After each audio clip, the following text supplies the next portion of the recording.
E T V دیکھنے والے تمام ناظرین کو السلام علیکم۔ آج کی ویڈیو میں ہم آپ کو بتائیں گے بیزنٹائن امپائر یعنی بازنطینی سلطنت کے بارے میں کہ کیسے اس سلطنت کا آغاز ہوا اور آخر ایسا کیا ہوا کہ اس سلطنت کا دنیا سے نام و نشان تک باقی نہ رہا۔ ناظرین، بیزنٹائن امپائر کی مکمل تاریخ جانیے ہماری آج کی اس ویڈیو میں۔ ویڈیو کو آخر تک ضرور دیکھیں اور ویڈیو پسند آنے پر اسے لائک کریں، کمنٹ کریں اور اپنے دوستوں کے ساتھ شیئر بھی ضرور کریں۔ ارطغرل غازی ڈرامہ دیکھنے والے ناظرین اس سلطنت کے بارے میں جانتے ہوں گے۔ بازنطینی سلطنت عیسائیوں کی وہ سلطنت تھی جس نے لمبے عرصے تک اس پوری دنیا کے ایک بڑے حصے پر حکومت کی تھی۔ جی ہاں ناظرین، سلطنت عثمانیہ کے شروعات میں اگر ان کا کوئی بڑا دشمن تھا تو وہ بازنطینی سلطنت ہی تھی۔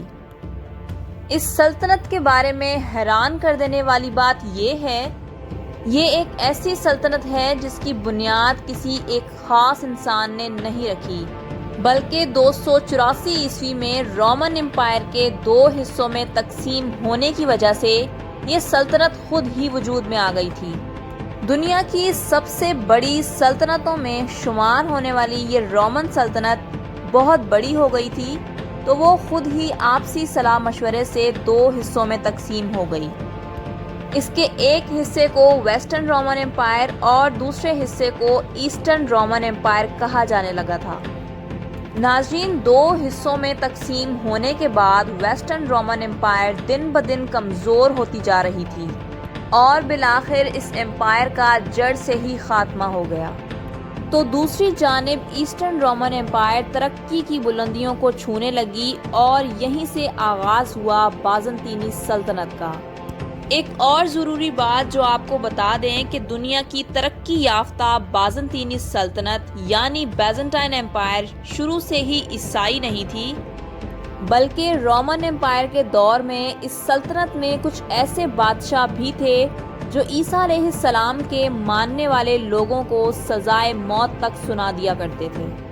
لیکن پھر 307 عیسوی میں جب اس سلطنت کے تخت پر کانسٹنٹین نامی ایک بادشاہ بیٹھا تو اس نے پوری سلطنت کا نقشہ ہی بدل کر رکھ دیا۔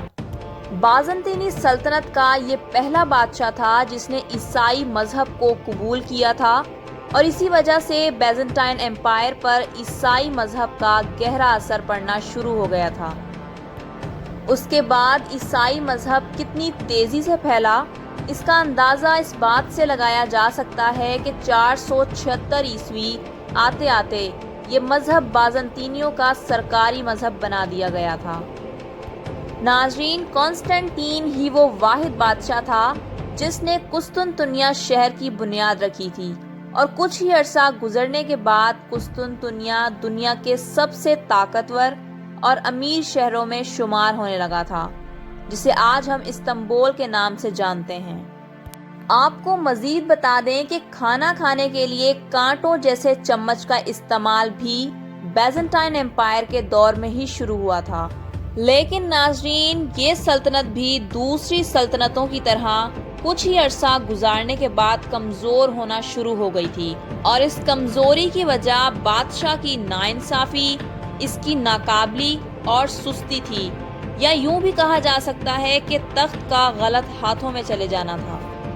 اس سلطنت کا زوال اس وقت سے شروع ہوا تھا جب 7ویں عیسوی میں مسلمانوں کی طاقت بڑھنا شروع ہو گئی تھی۔ مسلمان دن بدن مضبوط اور طاقتور ہوتے جا رہے تھے تو دوسری جانب بیزنٹائن امپائر مکمل طور پر زوال کا شکار ہونے لگی تھی۔ ناظرین، ایک دفعہ کا ذکر ہے کہ نبی آخر الزماں حضرت محمد صلی اللہ علیہ وآلہ وسلم نے تمام صحابہ سے یہ ارشاد فرمایا تھا کہ مسلمان ایک دن اس طاقتور اور امیر ترین شہر قسطنطنیہ کو فتح کر لیں گے۔ انہوں نے یہ بھی فرمایا تھا کہ جو اس شہر کو فتح کرے گا وہ ایک بہترین سپہ سالار ہوگا۔ حضور صلی اللہ علیہ وآلہ وسلم کی اس پیشن گوئی پر سب حیران تھے کہ اتنے مضبوط اور طاقتور شہر کو مسلمان کیسے فتح کریں گے، کیونکہ قسطنطنیہ کو فتح کرنا کوئی آسان کام نہ تھا۔ ناظرین، آپ کے علم میں مزید اضافہ کرتے جائیں کہ حضرت محمد صلی اللہ علیہ وآلہ وسلم نے یہ بھی ارشاد فرمایا تھا کہ جو فوج قسطنطنیہ کو فتح کرے گی، اللہ تعالیٰ نے ان کی مغفرت فرما دی ہے، اور یہی وہ وجہ تھی کہ اس شہر کو فتح کرنے کا ہر مسلمان کے دل میں شوق پیدا ہو گیا تھا۔ یہی نہیں بلکہ ہر مسلمان کی یہ خواہش تھی کہ وہ بھی اس فوج کا حصہ بنے جو قسطنطنیہ کو فتح کرے گی۔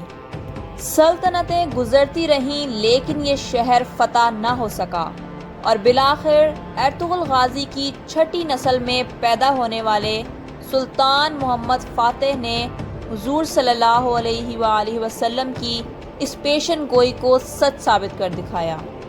جی ہاں ناظرین، سلطان محمد فاتح نے بہادری کی بہترین مثال قائم کرتے ہوئے صرف 21 سال کی عمر میں قسطنطنیہ شہر کو فتح کر لیا تھا۔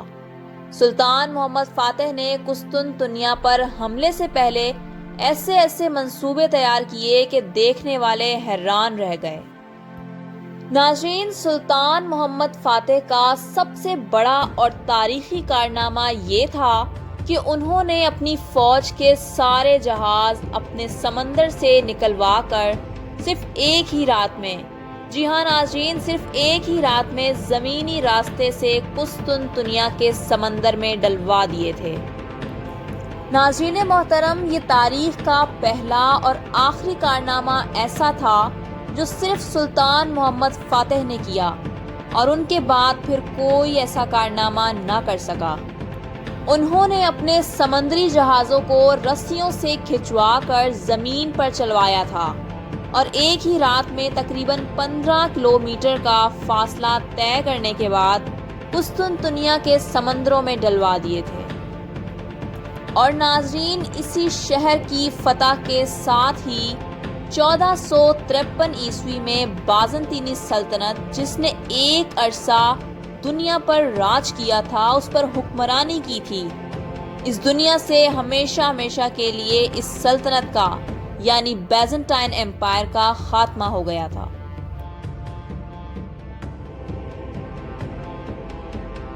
ناظرین، یہ تھی ہماری آج کی ویڈیو۔ بازنطینی سلطنت کے عروج و زوال کی داستان آپ کو کیسی لگی؟ کمنٹ سیکشن میں اپنی رائے کا اظہار ضرور کیجیے، اور ایسی ہی تاریخ سے منسوب مزید ویڈیوز دیکھنے کے لیے ہمارا چینل ETV سبسکرائب کریں۔ شکریہ۔